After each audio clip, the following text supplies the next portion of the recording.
السلام علیکم ورحمۃ اللہ وبرکاتہ۔ بسم اللہ الرحمن الرحیم۔ دوستو، ایک دکان پر دو تین لڑکے بیٹھے تھے۔ ان کے قریب سے ایک قادیانی گزرا۔ انہوں نے اسے سنانے کے لیے مرزا قادیانی کو دو تین گالیاں دے دی۔ یہ واقعہ اکاڑے شہر کا اور پاکستان بننے سے پہلے کا ہے۔ اس وقت انگریز حکومت قادیانیوں کا پورا ساتھ دیتی تھی۔ اس قادیانی نے مسلمان لڑکوں کے خلاف عدالت میں ہتک عزت کا دعویٰ کر دیا۔ اس پر اکاڑا کے مسلمانوں نے مجلس احرار لاہور کے دفتر کو خط لکھ کر ساری صورتحال بتائی اور درخواست کی کہ ان کی مدد کے لیے دفتر سے کسی کو بھیجا جائے جو عدالت میں ہماری مدد کر سکے۔ حضرت مولانا عطا اللہ شاہ بخاری رحمۃ اللہ تعالی نے مولانا محمد حیات رحمۃ اللہ تعالی کو حکم دیا کہ آپ اکاڑے چلے جائیں اور اس کیس کی پیروی کریں۔ مولانا حیات اکاڑا پہنچ گئے، دوستوں سے ملاقات کی، سارے کیس کا مطالعہ کیا، پھر ایک وکیل کی خدمات حاصل کی، اسے کتابیں دکھائیں، حوالے دکھائے اور یہ بھی بتایا کہ مرزا نے مسلمانوں کو کیا کیا گالیاں دی تھی، اور اسے سمجھایا کہ کیا کیا بات کرنی ہے اور کون کون سے دلائل دینے ہیں۔ مقررہ تاریخ کو عدالت لوگوں سے کھچا کھچ بھر گئی۔ سب لوگ مقدمے کی کارروائی کو سننا چاہتے تھے۔ مولانا حیات صاحب نے وکیل کو بہت تیاری کروائی تھی، اس لیے وہ مطمئن تھے کہ ان کا وکیل سب کچھ سنبھال لے گا، لیکن وکیل نے ان کی بتائی ہوئی ایک بات بھی نہیں کی، وہ سب یوں ہی رہ گئی۔ وکیل اس طرف سے آیا ہی نہیں، بلکہ اس نے عدالت میں اس قادیانی سے یہ کہا کہ میں کوئی زیادہ لمبی چوڑی بحث نہیں کروں گا، نہ ہی دلائل دوں گا، آپ صرف اتنا بتائیں ان لوگوں نے مرزا قادیانی کو کون سی گالی دی ہے، تاکہ اسے سن کر فیصلہ کیا جا سکے کہ وہ گالی ہے بھی یا نہیں۔ قادیانی کو یہ سن کر سکتہ طاری ہو گیا کہ وکیل نے یہ کیا سوال کر دیا، اور مجسٹریٹ منہ پر رومال رکھ کر مسکرانے لگا کہ وکیل نے کیا خوب سوال کیا ہے۔ آخر مرزائی نے کہا کہ مجھے یاد نہیں کہ کون سی گالی تھی، لیکن گالی ضرور تھی۔ اس پر وکیل نے کہا کوئی بات نہیں، میں گالیاں دیتا ہوں، آپ سنتے جائیں، جب وہ گالی آئے تو مجھے بتا دینا۔ کیا اس نے کہا تھا کہ تیرے مرزے دی؟ وکیل نے ایک ہی سانس میں مرزے کو بہت ساری گالیاں دے دی۔ پھر وکیل نے قادیانی سے پوچھا کیا ان گالیوں میں وہ گالی آئی ہے جو ان لڑکوں نے دی تھی؟ قادیانی نے پھر کہا مجھے یاد نہیں۔ اس پر وکیل نے کہا تو پھر اور گالیاں سنو۔ اس مرتبہ وکیل نے کوئی 51 گالیاں دی۔ مجسٹریٹ اور تمام حضرات دبی دبی ہنسی ہنس رہے تھے، بس مرزائی ساکت کھڑا تھا، اس کا رنگ فق ہو گیا۔ اب پھر وکیل نے کہا ان میں سے کوئی گالی آئی ہے؟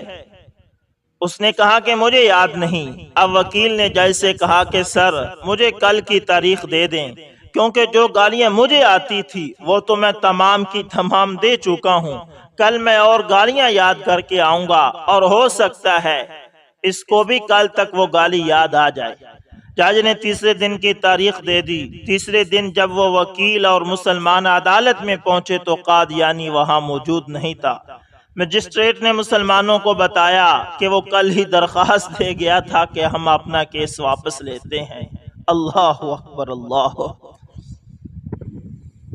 کیا کہنے اس وکیل۔ تو اسی طرح حضرت زید بن ارقم رضی اللہ تعالی عنہ فرماتے ہیں کہ ایک مرتبہ حضرت ابو بکر صدیق رضی اللہ تعالی عنہ نے پینے کے لیے پانی مانگا تو ان کی خدمت میں ایک برتن لایا گیا جس میں شہد اور پانی تھا۔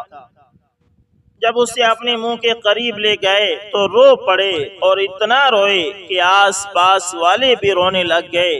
آخر وہ تو خاموش ہو گئے، لیکن آس پاس والے خاموش نہ ہو سکے۔ پھر اسے دوبارہ منہ کے قریب لے گئے تو پھر رونے لگے۔ اور اتنا زیادہ روئے کہ ان سے رونے کا سبب پوچھنے کی کسی میں ہمت نہ ہوئی۔ آخر جب ان کی طبیعت ہلکی ہو گئی اور انہوں نے اپنا منہ پونجا تو لوگوں نے ان سے پوچھا، آپ اتنا زیادہ کیوں روئے؟ تو حضرت ابوبکر صدیق رضی اللہ تعالی عنہ نے فرمایا کہ شاید ملا ہوا پانی دیکھ کر مجھے ایک واقعہ یاد آ گیا تھا، اس کی وجہ سے رویا ہوں، اور وہ واقعہ یہ ہے کہ میں ایک مرتبہ حضور صلی اللہ علیہ وسلم کے ساتھ تھا۔ اتنے میں نے دیکھا کہ حضور صلی اللہ علیہ وسلم کسی چیز کو اپنے سے دور کر رہے ہیں، لیکن مجھے کوئی چیز نظر نہیں آ رہی تھی۔ میں نے عرض کیا، یا رسول اللہ صلی اللہ علیہ وسلم، یہ کیا چیز ہے جسے آپ دور کر رہے ہیں؟ مجھے تو کوئی چیز نظر نہیں آ رہی۔ آپ صلی اللہ علیہ وسلم نے ارشاد فرمایا، دنیا میری طرف بڑھی تو میں نے اس سے کہا دور ہو جا، تو اس نے کہا، آپ صلی اللہ علیہ وسلم تو مجھے لینے والے نہیں ہیں، یعنی یہ تو مجھے یقین ہے کہ آپ مجھے نہیں لیں گے، میں ویسے ہی زور لگا رہی ہوں۔ حضور صلی اللہ علیہ وسلم کے دور کرنے سے دنیا ایک طرف کو ہو کر کہنے لگی، اللہ کی قسم، اگر آپ صلی اللہ علیہ وسلم میرے ہاتھ سے چھوٹ گئے ہیں تو کوئی بات نہیں، آپ کے بعد والے میرے ہاتھ سے نہیں چھوٹ سکتے۔ اللہ اکبر، اللہ اکبر۔ اللہ تعالی ہمیں بھی دنیا کے فتنے سے بچائے۔ دوستو، اسی طرح سفید پڑتا چہرہ، آنکھوں کے گرد گہرے سیاہ حلقے، بے ترتیب بال، سہما ہوا لہجہ اور پریشان حال، پرانے مگر صاف ستھرے کپڑوں میں ملبوس، اور روزانہ صبح میرے پاس آیا کرتا تھا۔ وہ باپ تھا، مجبور باپ، بارا ہوا بلکہ ہارا ہوا باپ۔ صاحب، میری بیٹی بیمار ہے، اس کا آپریشن ہے، خدا کے لیے میری کچھ مدد کر دیں، اللہ آپ کو بہت اجر دے گا۔ کام میں مگن دکان پہ بیٹھے کیلکولیٹر پر تیزی سے انگلیاں چلاتے ہوئے کن آنکھیوں سے میں نے اس کی طرف دیکھا اور گویا ہوا، اچھا خوب، یہ کام ٹھیک ہے، یہ مانگنے کے نت نئے طریقے کہاں سے نکال لیتے ہو تم لوگ؟ کبھی ماں بیمار ہے تو کبھی بیوی اور بیٹی، اچھا طریقہ ہے حرام خوری کا۔ چنگے بلے ہو، کوئی کام دھندہ نہیں کر سکتے، مانگنے چلے آتے ہو منہ اٹھا کے۔ صاحب، کرتا ہوں کام، مگر 300 دیہڑی میں گھر کا چولہا بڑی مشکل سے جلتا ہے، بیٹی کا علاج کیسے کراؤں؟ آپ حسب توفیق میری مدد کر دیں، احسان مند رہوں گا، اللہ آپ کو 1000 گنا اجر دیں گے۔ میں نے نہ چاہتے ہوئے بھی 10 روپے کا نوٹ اسے تھماتے ہوئے 10,000 باتیں سنا دی، جیسے اپنی ساری جمع پونجی اسے تھما رہا ہوں، اور وہ نظریں جھکائے 10 روپے کا نوٹ لیتا، دعائیں دیتا رخصت ہو گیا۔ یہ پہلی دفعہ جب میری دکان پہ آیا تب کا واقعہ ہے۔ اب یہ سلسلہ روز چل نکلا، وہ آتا، سوال کرتا، میں باتیں سناتا، وہ سر جھکائے کھڑا رہتا، میں 10 روپے دیتا، وہ دعائیں دیتا، رخصت ہو جاتا۔ ایک دن ایسا ہوا کہ صبح مسجد سے واپسی پر میرے والد صاحب نے مجھے 500 روپے کسی ضرورت مند کو دے دینے کا کہا، اور وہ اکثر ایسا کرتے رہتے تھے، اس لیے پیسے میں نے جیب میں رکھے اور دکان کی راہ لی۔ حسب معمول پہلے کی طرح سب سے پہلے اسی فقیر نے آ کر مؤدبانہ اور سلجھے طریقے سے سوال کیا، اور میں نے سب سے پہلے اسے خوب الٹی سیدھی سنائی اور 500 کا نوٹ نکال کر اس کی طرف بڑھاتے ہوئے اسے خبردار کیا کہ یہ تمہارے پورے 6 مہینے کی خیرات ہے، اب 6 ماہ تک تم دوبارہ میری دکان کے آس پاس بھی نظر آئے تو تمہاری خیر نہیں۔ اور وہ روزانہ کی طرح سر جھکائے دعائیں دیتا نظروں سے اوجھل ہو گیا۔ تقریباً 2 ہفتے تک تو وہ دوبارہ نظر نہ آیا۔ پھر ایک دن میں اپنے اسسٹنٹ کے ساتھ باتوں میں مصروف تھا کہ وہ فقیر نمودار ہوا۔ اسے دیکھ کر جھٹ سے میرا پارا 7ویں آسمان کو چھونے لگا، حرام خوری، تم پھر آ گئے، اثر نہیں ہوا تھا، کیا کہا تھا میں نے، ذرا سکون نہیں، بہت ڈھیٹ آدمی ہو۔ اس نے میری طرف خاموشی سے دیکھا اور بند مٹھی میرے سامنے کاؤنٹر پر رکھ کر کھول دی۔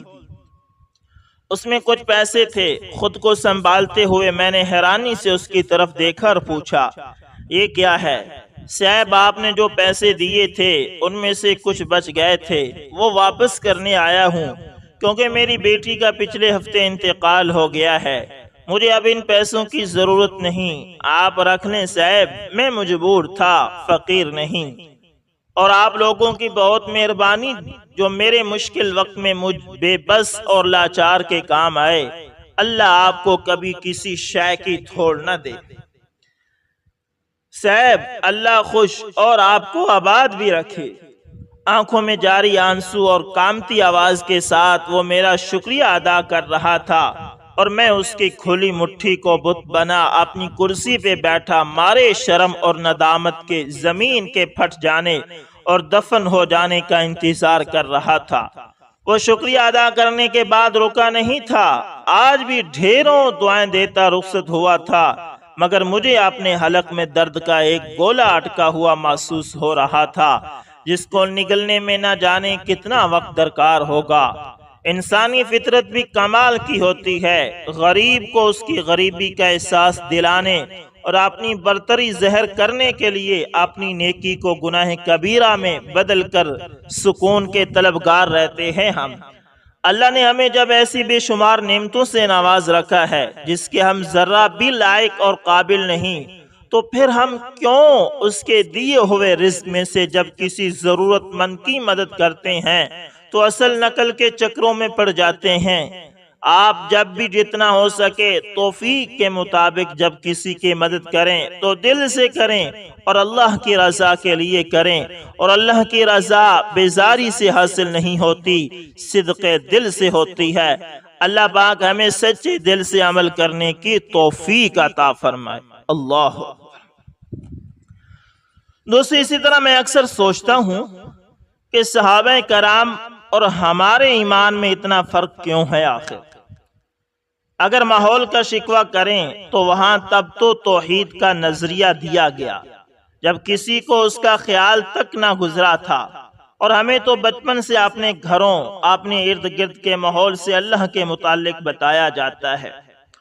ان کا قرآن بھی وہی تھا جو آج ہمارے پاس ہے، ان کے رسول صلی اللہ علیہ وسلم بھی وہی تھے جو ہمارے ہیں، سب کچھ تو ایک جیسا ہے، پھر ہمارا ایمان ان کے ایمان جیسا کیوں نہیں؟ کیا انہوں نے اللہ کو دیکھا تھا؟ کیا انہوں نے جنت اور جہنم دیکھی تھی؟ کیا تھا پھر جو انہیں جنت کے شوق میں جان دینے سے بھی نہیں روکتا تھا؟ آخر کیا تھا جو انہیں جہنم کے ذکر پر آہوزاریاں کرنے پر مجبور کرتا تھا؟ آخر کیا تھا کہ قبروں پر ان کی داڑیاں بھیگ جاتی تھی، قرآن سنتے ہی آنکھیں بہہ پڑتی تھی؟ آخر ایسا کیا تھا کہ اپنے گھر تک تو توڑ دبے اس دین کے لیے؟ ہمارے ساتھ ایسا کیوں نہیں؟ کیا اب قرآن کی آیات ہمیں انہی جنت و جہنم کا ذکر نہیں، یعنی قرآن کی آیات میں اب وہی جنت و جہنم کا ذکر نہیں جو اس وقت تھا؟ کیا آج ہمارے ارد گرد قبرستان نہیں بھرے ہوئے؟ کہ ہم قرآن نہیں پڑھتے؟ ہم کیوں گھر والوں کے پریشر میں آ کر اللہ کی اطاعت چھوڑ دیتے ہیں؟ حتیٰ کہ ان کے سوال بھی مختلف ہوتے تھے، بس ہمیشہ یہی فکر کہ اللہ کو کیسے خوش کریں، اللہ کے نزدیک افضل عمل کون سا ہے، جنت کیسے ملے گی؟ اور ہمارے سوال، رشتے نہیں ہو رہے، کوئی وظیفہ بتائیں، بیٹے کی جاب نہیں ہو رہی، کوئی صورت بتائیں، رزلٹ اچھا آ جائے، کوئی آیت بتائیں، حتیٰ کہ رنگ صاف کرنے کے لیے بھی قرآن کی آیات کا ورد شروع کر دیا ہے۔ آیت کریمہ کی 1.25 لاکھ بار تسبیح کر لو اگر کوئی آزمائش آئی ہے، گھر میں مشکلات ہیں، سب کو اکٹھا کر کے قرآن کے ختم کروا لو، خواہ سورہ فاتحہ کا بھی ترجمہ نہ آتا ہو۔ اصل اسلام تو وہ لائے تھے، تو ہم کیا ہیں پھر؟ پتہ ہے کیا فرق ہے؟ ان کے اندر یقین بھرا ہوا تھا، ہمارے اندر وہم بھر گیا۔ قرآن کے ایک ایک لفظ پر، رسول اللہ صلی اللہ علیہ وسلم کی ایک ایک بات پر یقین، جنت اور جہنم کے وجود پر، اور ایسا کہ جنت کی خوشبوئیں آتی تھی انہیں، یقین اللہ سے ملاقات پر تھا ان کا، اور ہمارا وہن دنیا سے محبت اور موت سے نفرت۔ یہ ایسا ہے کہ جنت کا ذکر کرے کہ تو ہم اس کو مذاق سمجھتے ہیں، اللہ کی بات اگر کوئی کرے تو ہم موڈ بدل دیتے ہیں، دین کی نصیحت کرے کوئی تو انا کا مسئلہ بنا لیتے ہیں، دنیا کی تعلیم کے لیے 16 سال لگا لیتے ہیں، لیکن قرآن سمجھنے کے لیے کچھ عرصہ لگانا مشکل لگتا ہے، ایسا کہ ڈھیروں بہانے نکل آتے ہیں۔ کہاں جا رہے ہیں ہم؟ یا تو مرنا نہ ہو، اللہ کے سامنے اکیلے حاضر نہ ہونا ہو، یا اسے حساب نہ دینا ہو، پھر تو انسان جتنی آزادی چاہے کرے، لیکن یہ تو ہونا ہی ہے، اپنی آنکھیں بند کر لینے سے حقیقت تو نہیں بدلے گی، ہاں البتہ اپنا نقصان ضرور ہوگا۔ اللہ فرماتے ہیں، کیا تم یہ خیال کرتے ہو کہ ہم نے تم کو بے فائدہ پیدا کیا ہے اور یہ تم ہماری طرف لوٹ کر نہیں آؤ گے؟ اللہ تعالیٰ سے دعا ہے کہ اللہ تعالیٰ ہمیں آخرت کی تیاری کی توفیق عطا فرمائے اور صحیح معنوں میں آخرت کی تیاری کرنے کی توفیق عطا فرمائے۔ تو امید کرتا ہوں ویڈیو اچھی لگی ہوگی، پسند آئے تو لائک شیئر کمنٹ لازمی کریں، اور اگر آپ ہمارے چینل AS انفارمیشن TV پر نئے ہیں دوستو اس کو بھی لازمی سبسکرائب کریے گا، اور ساتھ میں بیل کے نشان کو دبانا نہ بھولنا، تاکہ ہر نئی ویڈیو کا نوٹیفیکیشن آپ لوگوں تک پہنچتا رہے۔ دوستو ملتے ہیں